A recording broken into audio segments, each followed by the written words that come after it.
Man, I mean, culturally, that's what started NewClub. You know, straight was that experience of just seeing how culturally golf exists over there and opening my eyes that the golf I grew up with is only, a portion of what it can be. Uh, what do you think? I mean, is it courses that need to change first? Is it the way that our club structure changes first? If you had to be a golf star for a second and just, bear with me for this idea, but like the US golf scene, I mean, what would you want to see happen first for us to get, because I think everyone that goes over there kind of agrees, like, man, this is better. It's not just the land. I think it is a lot of this cultural stuff that we're talking about. Like, where do you think that starts, or what's the first thing we would need in the US?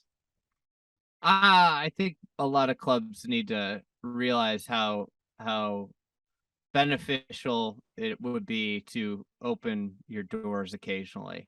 I mean, there's a lot of inventory, and I hate telling somebody how to run their business, right? Like that's not really my place to say that, but like I think losing some of the exclusivity, and I think that's the biggest hindrance is like, and that's where I don't have a lot of faith in it changing. Is like I think Americans like their private things, and it's a show class, and over there it's so much more about sharing what they have with people versus like being like much more like I have this, you don't, and we don't get to coexist.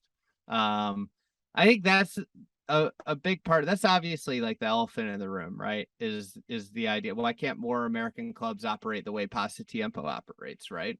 Where they have public access every day. It's a private club. They have member times, they have public times, right? And for members of Pasatiempo, you're never going to be assessed. It's what your dues are, and it's a pretty nice setup, and it's a very sought after membership in Northern California for that reason. Just like a lot of places are sought after, like Did you say their Northern wait lists are. California? Sorry, did you say Northern California? Got me at my bed. People have been telling me I haven't Andy, I been thought you lived in consistent the enough. Central California.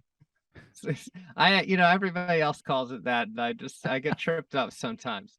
But anyways, the I mean, like simple things, like as silly as it sounds, like a simple thing of like I'm at Muirfield, the most like exclusive, the most like high society club in Scotland, and there's dogs on Saturday morning.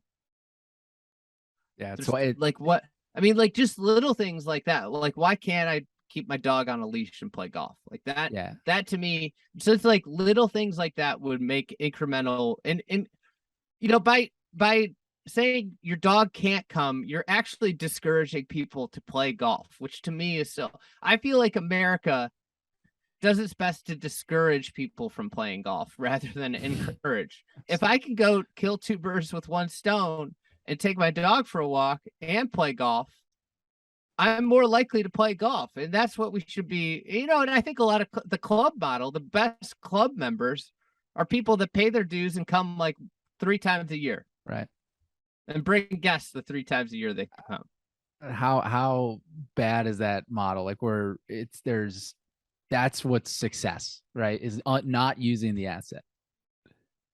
It's wild. Yeah. Well, Yeah. that could be a whole pod in itself. Well, I know you got some other stuff to go to. I want to ask here one last question. Just looking at golf course architects, you're a student in the space. What are this was submitted by I think a mutual friend of ours, one of our ambassador members, Patrick McSpadden, wants to know who 3 names of up and coming architects that people may not know. Oh God. I mean, this is the worst question to ask somebody. I know. I should we It's should have hard ended to. on a high note. You're gonna Do you want alienate me? me Would you with want me to ask you anybody about that I Liv and the did. PGA Tour? We could do that. We could do that instead. I mean, I think we're in an impasse right now with golf architecture where it's hard to say who's an up and comer because very few have had a chance to build a golf course. And I think, like, to be perfectly frank, restoration work is not hard. It's easy. as long as you like do the work, the historical. And I'm not gonna I don't want to poo poo like the historical work. The historical work is hard. It's amazing how many people screw up like and don't put back what was there. Historical restoration work is not rocket science. Building a golf course is hard, and we have a bunch of young people that like are, to be frankly, like we haven't ever seen a Jim Urbina solo design. We haven't seen, we haven't seen a Tyler Ray solo design really. I think he's got something going on. But like a solo design is a lot different than restoring golf. Like figuring out how to taking a blank canvas and figuring out how to build a golf course is a whole lot different. And everybody's like, oh, he's a great golf architect. How can somebody be a great golf architect if they haven't like built a few great golf courses? And I think this is like the same thing that's happened. If you look at the history of golf, just because somebody builds one great golf course doesn't necessarily mean they're going to be a great golf architect. Like David Kidd's been very open that he built some bad golf courses after he built one good golf course. And the way the cycle of golf architecture works is like you build one hit golf course and you're going to get an influx of jobs. And those jobs are going to come and sign on before we've ever seen you build another golf course.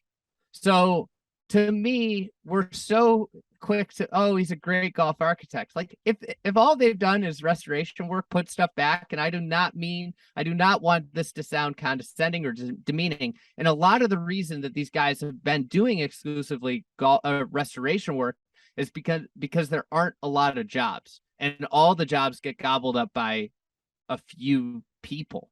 So now we're at the state where, and we'll see what happens with the economy and where it goes, but we're at the state where a lot of these architects are getting their first shot. We're going to see Keith Rebb and Riley Johns get to renovate and redo the course down at Whirlwoods, right? We're going to get to see Kyle Franz build some new golf. We're going to get to see Tyler Ray build, do some substantial projects. We're going to get to see Jaeger Kovich do more and more work. That's when we can make a decision. We're going to see King Collins's next 3 or 4 courses, right? Like, it's hard to say like who's the next up and comer when none of them have really built solo work.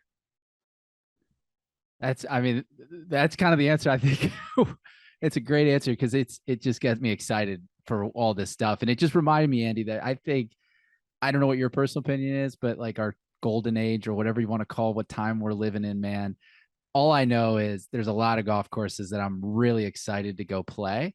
And I just feel like you've been at the heart of this for a while now. And I got to imagine, and you're a humble dude, so you're not going to take this, I'm sure. But the fried egg, I think, has had a ton to do with the knowledge that's out there on what are we really after? What is really good, compelling golf, And I don't know. It all just feels like the content's there. The courses are being built. All the names you just listed are building projects. They're back to work.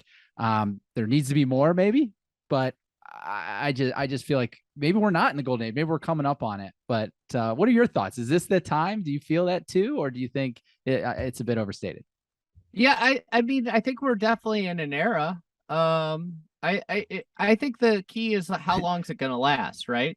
If it's a 10-year, 20-year window, like you think about the golden age was 1908 to really like 1930. These projects take so long. Yeah. And the other thing is like we don't have the land we used to have, right? Yeah. So like there can't really be like there's and we built a lot of courses where they probably shouldn't be.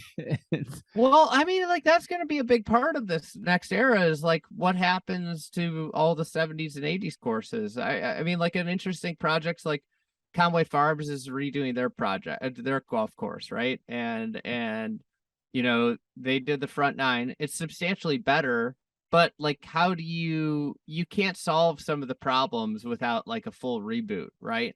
And what do all these courses do? Like Conway Farms their front 9 is way better than it was, but there's still some clunky aspects of it, right? And it's hard for a club to fully reboot. And I think, and every club is different, but I think they made the right decision with how they're going about it, right? But like, that's that it's a new era for sure. Welcome to the new age, as Nick Faldo would say. um, but yeah, it's going to be part renovation. It's going to be a lot of destination golf. I think like the destination golf market's hot, and I don't necessarily like people are say how many destination courses can there be. I think there can be a lot of destination golf courses, as evidenced by the success of destination golf, right? You just have to get the key is do you get people back a second time, right? Yeah.